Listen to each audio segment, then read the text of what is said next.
பையில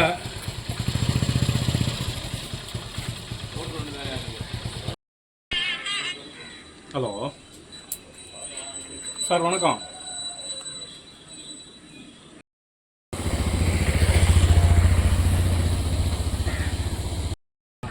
அவங்க 3 பேர் வர்றதில்லை, இப்போ எதுக்குமே வர்றதில்லை அப்படின்னு சார்.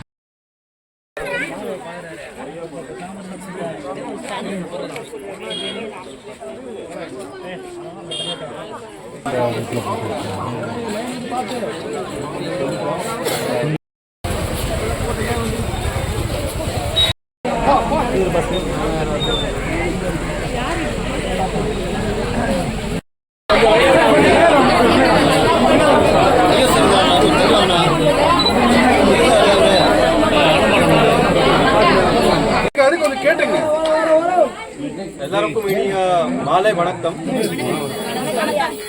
திருவள்ளூர் மாவட்டம் பொன்னேரி வட்டம் ஆரணிப்பூர் வட்டத்தில் இருக்கக்கூடிய மலியன்குப்பம் கிராமத்தில் அனைத்து மக்களுக்கும் முதலில் பொங்கல் நல்வாழ்த்துக்கள் தெரிவித்துக் கொள்கிறேன்.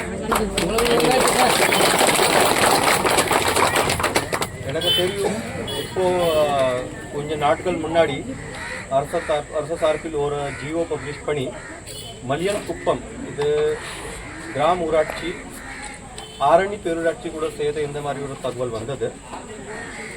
அதை டிராஃப்ட் மட்டும் இருக்கு, அதை ஃபைனல் டிசிஷன் கிடையாது. அதுக்காக 6 வாரங்களுக்குள்ள தமிழ்நாடு அரசு மக்களுக்கு எதுவுமே ஆட்சேபனை இருக்குன்ற அதை ஆட்சேபனை கொடுக்க சொன்னார். உங்கள் கிராமத்தில் இருக்கக்கூடிய 5 ஆளு பிரதிநிதிகள் எனக்கு என்னோட ஆஃபீஸில் வந்து பேச்சுவார்த்தை நடத்தி அவருடைய ரீப்ரசன்டேஷன் கொடுத்துருக்காங்க. அந்த ரீப்ரசன்டேஷன் பேஸ் பண்ணி உங்கள் கிராமத்தில் பொதுமக்களுடைய மக்கள் தொகை எவ்வளோ இருக்கிறது, எத்தனை பேர் விவசாயம் பண்ணிட்டு இருக்காங்க, எத்தனை பேர் 100 நாள் வேலை பண்ணிட்டு இருக்காங்க, அதெல்லாம் டேட்டா நாங்கள் பேஸ் பண்ணி 31 ஜனவரி வரைக்கும் கவர்மெண்ட்க்கு ஒரு பாசிட்டிவாக ரிப்போர்ட் தரோம். ஸோ நாங்கள் இப்போ பார்த்தீங்கன்னா கிட்டத்தட்ட 66% மேலே கிராமத்தில் இடம் பார்த்தீங்கன்னா விவசாய இடம் தான் இருக்கிறது. அதே போன்று கிட்டத்தட்ட 85 to 90% 90% மக்கள் 100 நாள் வேலை பண்ணிட்டு இருக்காங்க. அதனால இந்த எல்லாம் டேட்டா பேஸ் பண்ணி என்ன உண்மையான பண்ண முடியும், அதை இது பேரூராட்சிக்கு ஊராட்சி பேரூராட்சிக்குள்ள மர்ஜ் பண்ண முடியாத அதை தான் நான் நினைக்கிறேன். ஆனால் இது சம்பந்தம் ஃபைனல் டிசிஷன் பார்த்தீங்கன்னா நம்ம தமிழ்நாடு அரசு தான் எடுப்பாங்க. ஸோ 6 வாரங்களுக்குள்ள இதை ரிப்போர்ட் அனுப்பணும் இதை நான் நினைக்கிறேன்.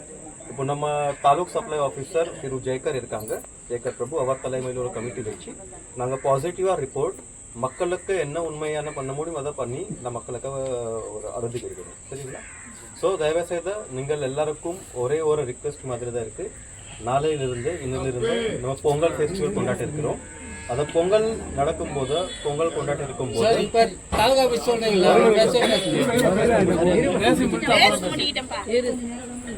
இது பொங்கல் கொண்டாடி இருக்கலாம். உங்கள் எல்லாருக்கும் உங்களுடைய குடும்பங்களுக்கும் பொங்கல் நல்வாழ்த்துக்கள் தெரிவித்துக் கொள்கிறேன். நீங்க அடுத்த ஆபீஸ்